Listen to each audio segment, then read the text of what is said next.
Bismillahirrahmanirrahim. Students, we are studying chemistry 10th class, and today we are to start its chapter 10. That is the second chapter of 10th class syllabus. This chapter is about acids, bases and salts. इस chapter में हम acids, bases और salts के बारे में पढ़ेंगे। ये 3 categories हैं कंपाउंड्स की। ऑर्गेनिक और इनऑर्गेनिक कंपाउंड्स जो हैं उनको हम 3 कैटेगरीज में डिवाइड करते हैं, और वो 3 कैटेगरीज क्या बताएगी आपको? एसिड, बेसिस और अल्कली। हाँ, salts, acids, bases and salts. ये 3 जो है कैटेगरीज हैं इनकी कंपाउंड्स की, जो कि ऑर्गेनिक भी हैं, इनऑर्गेनिक भी हैं। आपको आगे बताया जा रहा है कि मुस्लिम केमिस्ट जाबिर बिन हयान जो है उसने कुछ एसिड्स लेबोरेटरी में प्रिपेयर किए, जिसमें नाइट्रिक एसिड है, HNO3 जिसका फार्मूला, हाइड्रोक्लोरिक एसिड इसका फार्मूला HCl है, and sulphuric acid formula H2SO4 है। इसके अलावा जाबिर बिन हयान ने एक्वा रिजिया भी तैयार किया था। आपने नाम सुना है एक्वा रिजिया का? किसी बच्चे ने नहीं सुना? अच्छा, एक्वा रिजिया जो है ये इधर मैं लिख रहा हूं,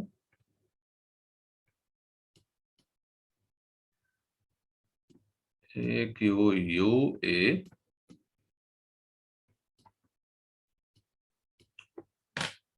इसमें चले थे,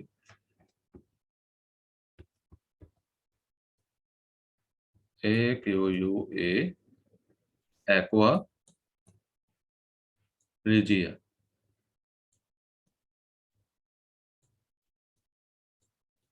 एक्वा रिजिया ये जो एसिड्स है ना, नाइट्रिक एसिड और हाइड्रोक्लोरिक एसिड, इनसे मिलाकर, इनको आपस में मिलाकर बनाया जाता है 3:1 में। ACl plus HNO3 nitric acid.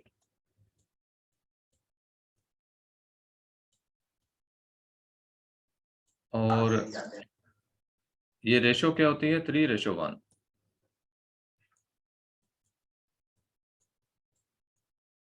यानी 3 हिस्से HCl, 1 हिस्सा नाइट्रिक एसिड।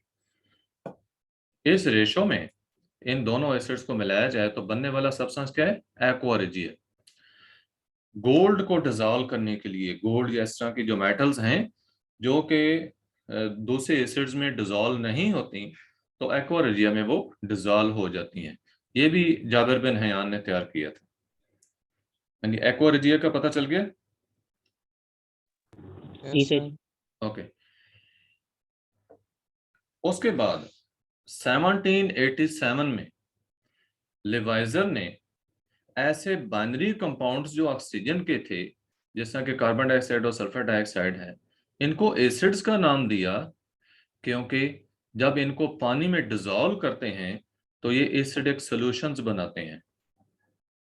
दोबारा सुनने, 1787 में लेवाइजर ने ऐसे बाइनरी कंपाउंड्स ऑक्सीजन के, मसलन कार्बन डाइऑक्साइड और सल्फर डाइऑक्साइड, जिनको पानी में डिसॉल्व करें तो एसिडिक सॉल्यूशन बनाएं, उनको उसने क्या नाम दिया? एसिड्स का नाम दिया। इन ऑक्साइड्स को एसिड्स का नाम दिया। यानी हाजिक बाइनरी कंपाउंड्स किसके थे जिनको एसिड्स का नाम दिया? सही, जो कंपाउंड्स जो कंपाउंड्स मिला के, किस एलिमेंट के? ऑक्सीजन के बाइनरी का याद रखें। बाइनरी कंपाउंड उस कंपाउंड को कहते हैं जिसके अंदर 2 एलिमेंट हो। ठीक है, बाइनरी कंपाउंड 2 एलिमेंट वाले, जैसा बाइनरी सॉल्यूशन आपने पढ़ा जिसके 2 कंपोनेंट हो। तो बाइनरी कंपाउंड्स ऑक्सीजन के जो हैं तो ये ऑक्साइड्स हुए, जिसकी एग्जांपल आपको दी गई है CO2, कार्बन डाइऑक्साइड और सल्फर डाइऑक्साइड। इनको उसने एसिड्स का नाम दिया क्योंकि इन्हें जब पानी में डिसॉल्व करें तो एसिडिक सॉल्यूशंस बनते हैं। कार्बन डाइऑक्साइड को पानी में डिसॉल्व करें, कार्बोनिक एसिड बनता है। SO2 को डिजोल्व करें तो सल्फ्यूरस एसिड बनता है H2SO3। लेटर ऑन 1815 में सर हम्फ्रे डेवी ने ये डिस्कवर किया कि कुछ एसिड्स ऐसे भी हैं दैट आर विदाउट ऑक्सीजन, जिनमें ऑक्सीजन है ही नहीं, क्योंकि लेवाइजर के कॉन्सेप्ट के मुताबिक जब बाइनरी कंपाउंड्स ऑक्सीजन के ही हमने एसिड कहना था तो फिर ऑक्सीजन का होना तो जरूरी था। लेकिन हम्फ्रे डेवी ने 1815 में यह मालूम किया कि कुछ एसिड्स ऐसे भी हैं जिनमें ऑक्सीजन नहीं है। फॉर एग्जांपल HCl देखें, हाइड्रोक्लोरिक एसिड। अब ये एसिड है लेकिन इसमें ऑक्सीजन नहीं है। डेवी ने एक और बात भी प्रूव की कि हाइड्रोजन जो है ये मेन कॉन्स्टिट्यूएंट है ऑल एसिड्स का। हाइड्रोजन का जो एलिमेंट है ये तकरीबन सारे एसिड्स के अंदर मौजूद है। हाँ जी, यहाँ पे आपको दो तीन बातें बताई गई हैं। एक तो कंपाउंड्स की कैटेगरीज, क्लासेस बताई गई हैं, ऑर्गेनिक और इनऑर्गेनिक कंपाउंड्स की, जो कि तीन हैं, एसिड्स, बेसिस और साल्ट्स, जिनके बारे में हमने इस चैप्टर में पढ़ना है। ये पहली बात थी।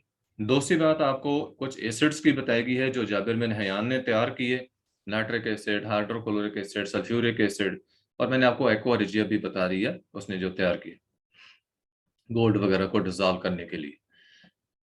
उसके बाद तीसरी बात है ये है कि 1887 में लेवाइजर ने ऑक्सीजन के बाइनरी कंपाउंड्स को एसिड्स का नाम दिया, जैसे CO2 और SO2 हैं, जिनको पानी में डिजोल्व करने से एसिडिक सॉल्यूशंस बनते थे।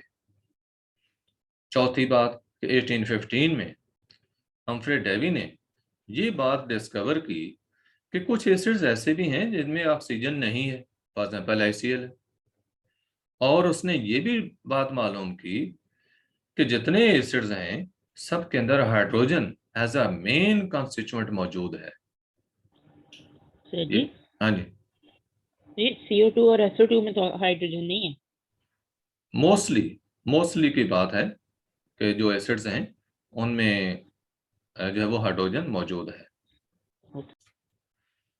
देखो ये डिफरेंट कॉन्सेप्ट्स है ना। अब वो ऑक्सीजन के लिहाज से अभी हमने आगे तीन कॉन्सेप्ट पढ़ने हैं जिनके जरिए हम एसिड या बेसिस को एक्सप्लेन कर सकते हैं।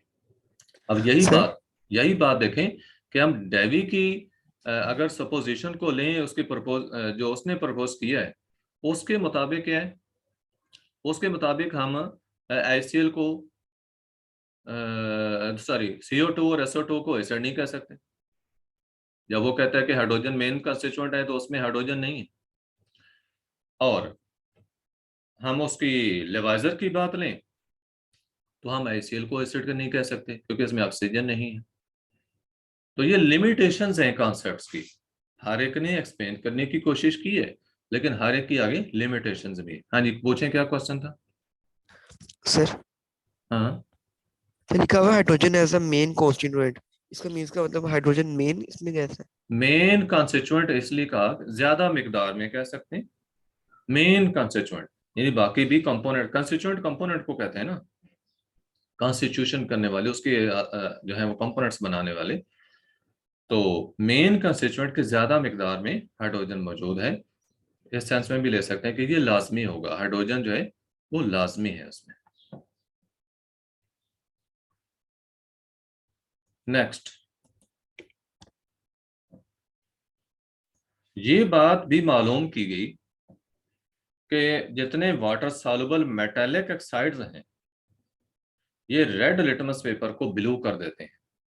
ये टेस्ट है, लिटमस टेस्ट जो है एसिड्स का और बेसिस का, लेबोरेटरी में आप करेंगे ये एक्सपेरिमेंट्स।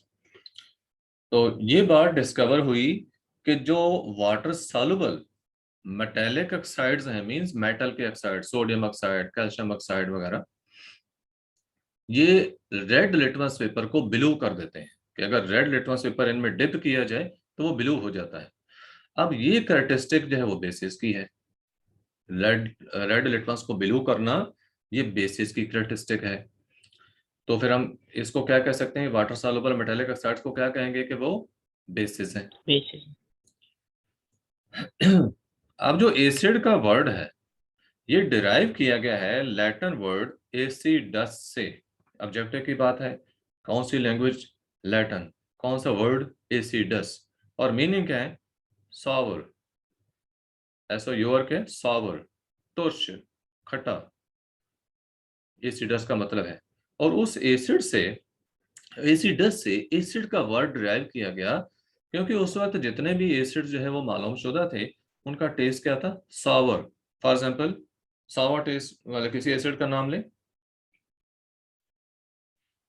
एस्टिक एसिड, नहीं नहीं, एस्टिक एसिड, सिट्रिक एसिड, ठीक है, ये सिट्रस फ्रूट्स में जो कि पाया जाता है।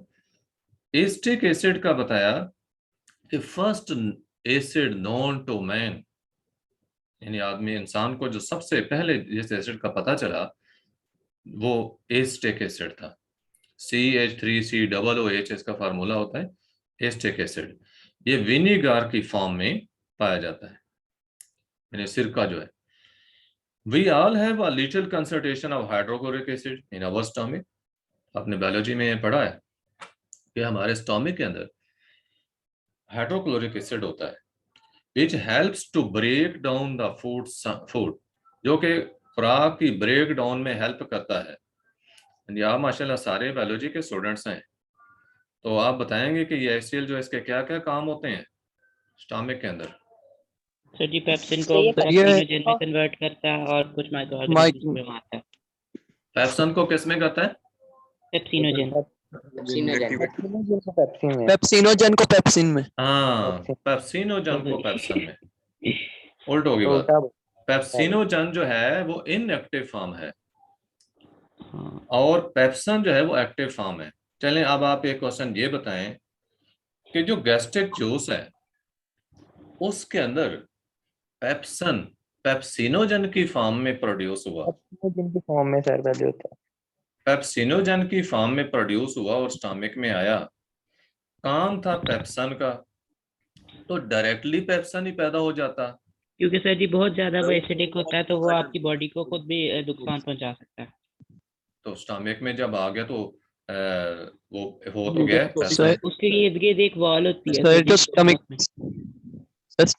स्टमक की वॉल सर प्रोटीन होती है, इसलिए वो इनएक्टिव फॉर्म में सर उसको किया प्रोटीन होती है तो प्रोटीन को तो वो डाइजेस्ट कर देता है। जाए। तो म्यूकस उसकी वॉल पे डिस्ट्रीब्यूट करता है अपने स्टमक। म्यूकस न्यूट्रलाइज कर देता है एसिड। म्यूसिन की बनी होती है, म्यूसिन जो है उसकी बनी होती है। सर फिर म्यूकस और अगर पहले से ही पेप्सिनोजन ना बनता, पेप्सन ही आता, तो जो गैस्ट्रिक ग्लैंड्स थी, गैस्ट्रिक ग्लैंड्स जिनके अंदर से वो आ रहा था स्टमक तक पहुंच रहा था, वो उन ग्लैंड्स को भी जो है वो उनकी भी ब्रेक डाउन कर लेता, उनको भी डाइजेस्ट कर देता। अच्छा, इसके अलावा कोई एसिड का और काम? और सर जी वो माइक्रो ऑर्गेनिज्म को भी करता है, किल कर देता है। हाँ बिल्कुल, जो खुराक के अंदर कोई जरासीम वगैरह होते हैं तो वो किल हो जाते हैं। अच्छा ठीक है, तो ये आपको एसिल के बारे में बताया गया, ये हमारे स्टोमिक के अंदर होता है खुराक की ब्रेक डाउन में। ये जो कहा ना खुराक की ब्रेक डाउन में हेल्प करता है, तो इसकी खुराक की ब्रेक डाउन में यही हेल्प है, ये पेप्सिनोजन को पेप्सन में कन्वर्ट करता है, एसिडिक मीडियम प्रोवाइड करता है, जिसकी वजह से पेप्सिनोजन पेप्सन में कन्वर्ट हो जाता है और वो फिर प्रोटीन को डाइजेस्ट करता है।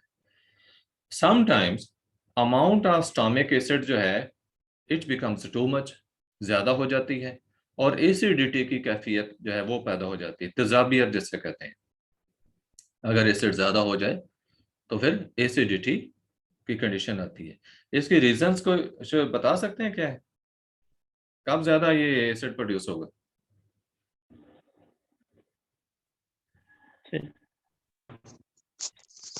सर जब ज्यादा फूड होगा, जब खुराक को ज्यादा चबा कर नहीं ना खाते आप, अच्छी तरह से खुराक को च्यू नहीं करते, तो स्टमक के अंदर वो ज्यादा देर स्टे करती है।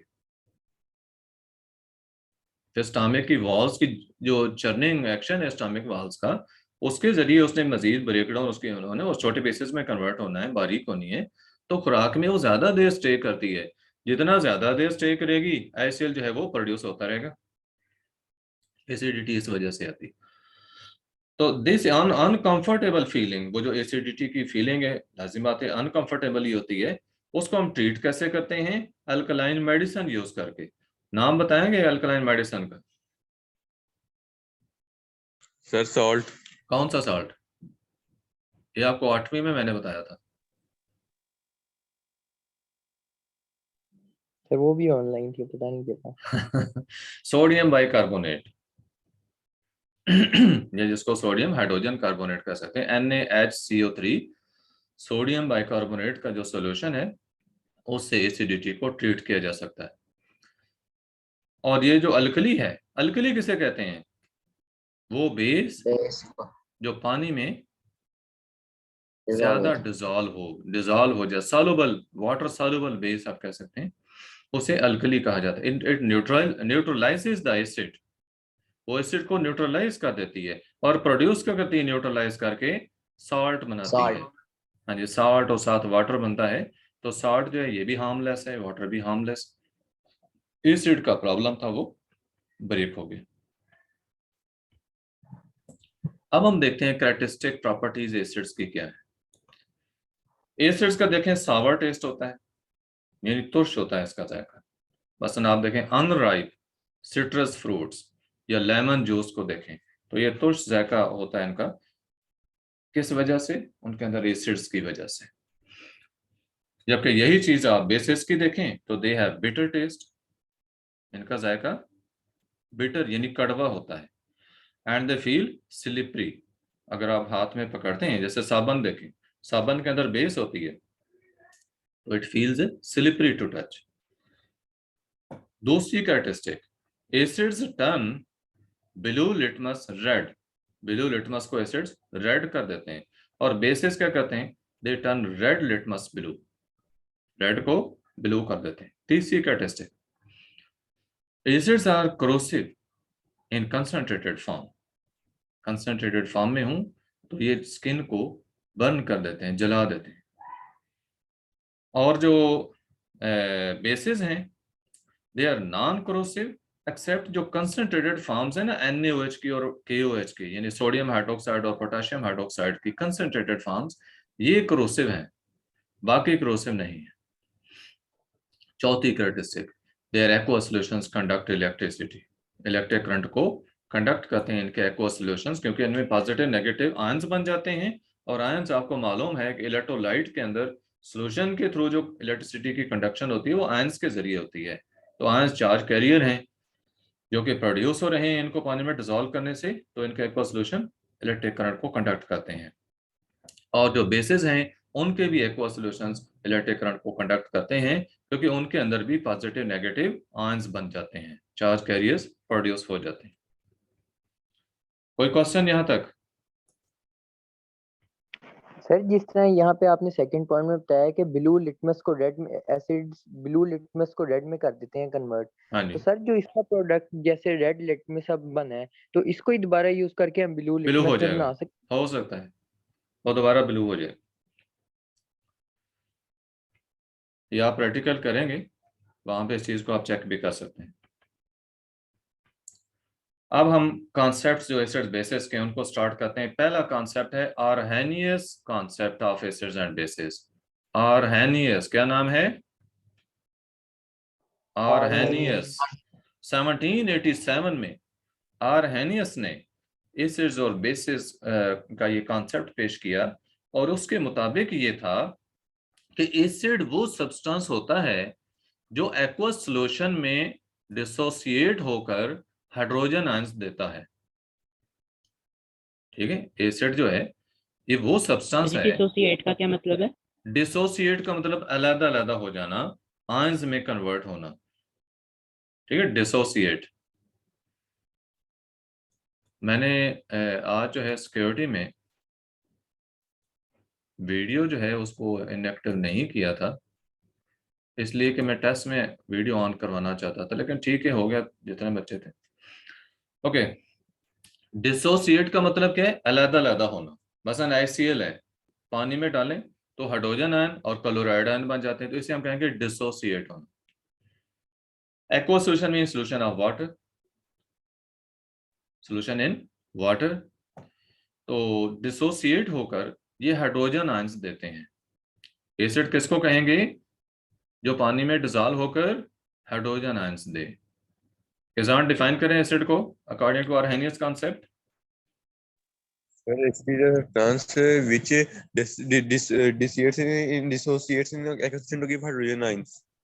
हाँ जी, एसिड वो सब्सटेंस है जो एक्वा सॉल्यूशन में डिसोसिएट होकर हाइड्रोजन आयंस प्रोड्यूस करे। तो एक जनरल रिएक्शन आपको यहाँ दिया गया है आयनाइजेशन एसिड की एक्सप्लेन करने के लिए। H हाइड्रोजन आयंस है और A क्या है, इसमें नेगेटिव रेडिकल है, कोई भी हो सकता है। जैसे कि HCl है तो उसमें क्लोराइड आयन हो गए, H2SO4 है उसमें सल्फेट आयन हो गए, HNO3 है उसमें नाइट्रेट आयन हो गए। तो ये नेगेटिव आयन है जिसको A से शो किया। जब इसको पानी में डालेंगे तो इसने हाइड्रोजन आयन प्रोड्यूस किए हैं और वो जो नेगेटिव आयन था वो भी पानी के अंदर ही डिसॉल्व हो जाता है। ये जनरल रिएक्शन आपको शो किए यहाँ पे पहले। अब इसकी एग्जांपल्स आएंगी आगे। ये सब्सटेंसेस देखें, जैसे ICl है, HNO3 है, हाइड्रोक्लोरिक एसिड, नाइट्रिक एसिड, या CH3COOH एसिटिक एसिड, या HCN हाइड्रोसायनिक एसिड। तो इन सब को अगर हम पानी में डालते हैं तो ये आयोनाइज होकर हाइड्रोजन आयंस प्रोवाइड करते हैं, लिहाजा ये सारे क्या हैं, एसिड्स हैं। हाजिर हम इनको एसिड्स क्यों कह रहे हैं? क्योंकि सर जी ये हाइड्रोजन आयंस देते हैं वाटर में, एक हाँ, सॉल्यूशन में। क्योंकि इनको जब पानी में डिसॉल्व करें तो हाइड्रोजन आयंस प्रोड्यूस करते हैं। देखें HCl को पानी में डाला, हाइड्रोजन आयन बने, साथ नेगेटिव आयन जो है वो अलग हो गया। HNO3 था, इसको पानी में डाला, इसने भी हाइड्रोजन आयन दिए हैं। एसिटिक एसिड को पानी में डाला, एसिटेट आयन उसने भी दिए हैं। सॉरी, एसिटेट आयन जो नेगेटिव आयन है ना, हाइड्रोजन आयन इसने भी दिए हैं। तो चूंकि ये सारे हाइड्रोजन आयंस दे रहे हैं, आर्हेनियस कॉन्सेप्ट के मुताबिक हम इन सबको एसिड्स कहेंगे। अब ज़हन में रखें कि आर्हेनियस कॉन्सेप्ट के मुताबिक आपने सिर्फ उस सब्सटेंस को एसिड कहना है जो पानी में हाइड्रोजन आयन दे सकता है। तो फिर बेस क्या हुआ? सर हाँ जी, सर एसिड और बेसिस की आगे एक और कॉन्सेप्ट भी है सर, तो हम पेपर में गिवन होगा कि हमें कौन से कॉन्सेप्ट चेक करनी है। आपसे पूछा जाएगा कि आप ये कॉन्सेप्ट दें तो आप वो बताएंगे। जब सर अगर उन्होंने ना पूछा तो हम जो मर्जी ना पूछा हुआ तो ऐसे अव्वल तो क्वेश्चन आता नहीं है। अब वो आएगा कॉन्सेप्ट्स, जैसे बेसिस के कॉन्सेप्ट्स बताएं, तो फिर तीनों को ब्रीफ करके लिखना होगा। बोर्ड में देखो जितने क्वेश्चंस आए हुए हैं ये आपको मिल जाएंगे नोट्स की फॉर्म में, जिससे अंदाजा आपको हो जाएगा कि आपने मटेरियल कैसे देना और क्या देना। हाँ जी जान। सर हमने तीन कंसेप्ट है इसके अकॉर्डिंग इस एसिड और बेसिस के लिए, तो सबसे एक्सेप्टेबल कंसेप्ट कौन सा है अभी तक? एक्सेप्टेबल कौन सा है? जो लीवस कॉन्सेप्ट है उसको ज्यादा प्रेफर किया जाता है, जो थर्ड नंबर पे हम पढ़ेंगे। बाकियों की लिमिटेशन ज्यादा है। अभी साथ साथ जैसे कॉन्सेप्ट एक्सप्लेन हो रहे हैं इनकी लिमिटेशंस भी आपको बताई जाएंगी। बेस का बताया कि बेस वो सब्सटेंस है जो एक्वा सॉल्यूशन में डिसोसिएट होकर हाइड्रोक्साइड आयन देता है। एसिड ने हाइड्रोजन आयन दिए, बेस वो है जो हाइड्रोक्साइड आयन देता है। अब इसका जनरल रिएक्शन जो है बेसिस की आयोनाइजेशन का दिखाया गया, BOH वाटर में डाला तो हाइड्रोक्साइड आयन बन रहे हैं। अब B क्या है, सिंपली बेस से B ले लिया, जैसे एसिड से उधर A लिया था नेगेटिव रेडिकल, यहाँ पॉजिटिव रेडिकल है उसको B से रिप्रेजेंट किया है। ये B कोई एक्चुअल जो है वो कोई रेडिकल नहीं है, सिंबॉलिक का रिप्रेजेंटेशन है ये। Substances such as NaOH, KOH, ammonium hydroxide, sodium hydroxide, potassium hydroxide, ammonium hydroxide या कैल्शियम हाइड्रोक्साइड जो हैं, इनको जब हम पानी में डालते हैं एक्वा सॉल्यूशन में, ये डिसोसिएट होकर हाइड्रोक्साइड आयंस देते हैं। इस वजह से ये सारे बेसिस हैं अकॉर्डिंग टू आर्हेनियस कॉन्सेप्ट। अब आर्हेनियस कॉन्सेप्ट के मुताबिक देखें, एसिड्स जो हैं वो हाइड्रोजन आयंस देते हैं पानी में, जबकि बेसिस हाइड्रोक्साइड आयंस पानी में देते हैं। यानी कॉन्सेप्ट क्लियर हो गया आर्हेनियस का? Yes sir. Yes sir. जो सब्सटेंस पानी में डालने से हाइड्रोजन आयन दे तलहा, उसको क्या कहेंगे? जी सर। जो हाइड्रोजन आयन दे पानी में उसे क्या कहेंगे? एसिड। एसिड कहेंगे। और जो हाइड्रोक्साइड आयन दे उसे बेस। उसे बेस कहेंगे हम। हाँ जी, ये देखें एग्जांपल्स कुछ एसिड्स की दी गई हैं आपको, hydrochloric acid, nitric acid, sulphuric acid, phosphoric acid.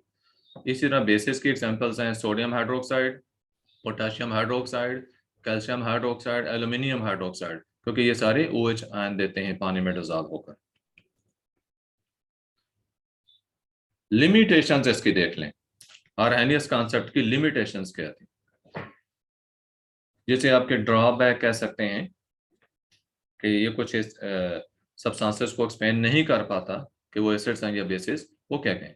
पहली बात देखें, concept applicable only in aqueous medium and does not explain the nature of acid and bases in non-aqueous medium।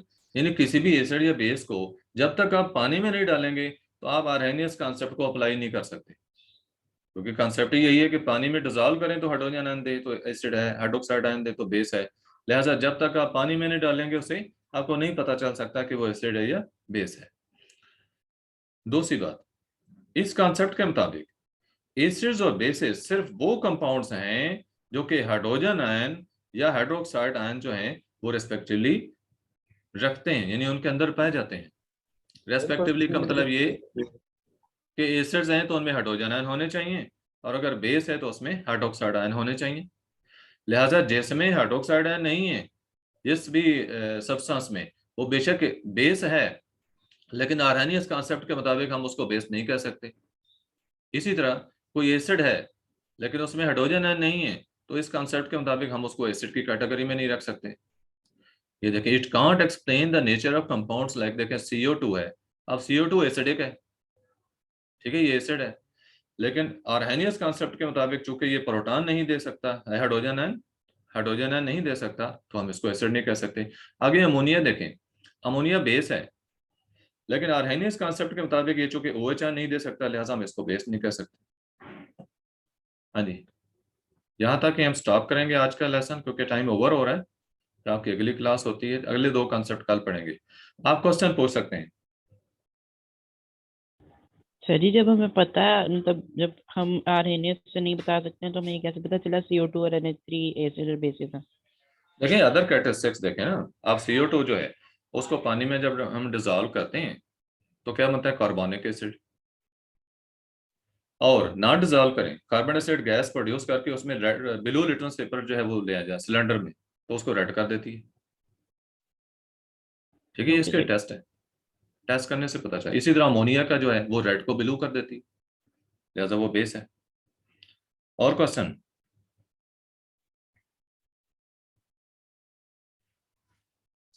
Sir CO2 blue to red करती है। CO2 blue litmus paper को red कर देती है।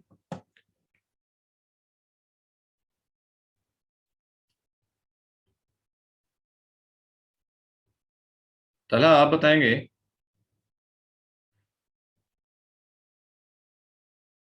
Define करें इसको, आर्हेनियस बेस को define करें। तला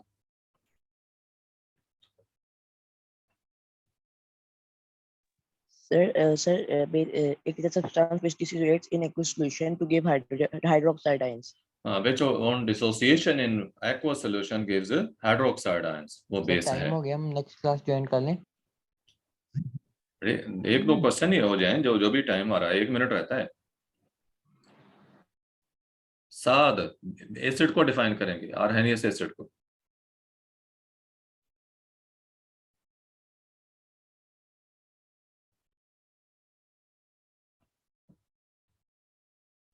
साद क्लास में नहीं। हुजैफा खलील, बेटे आप बताएं एसिड क्या है, आर्हेनियस एसिड किसे कहते हैं?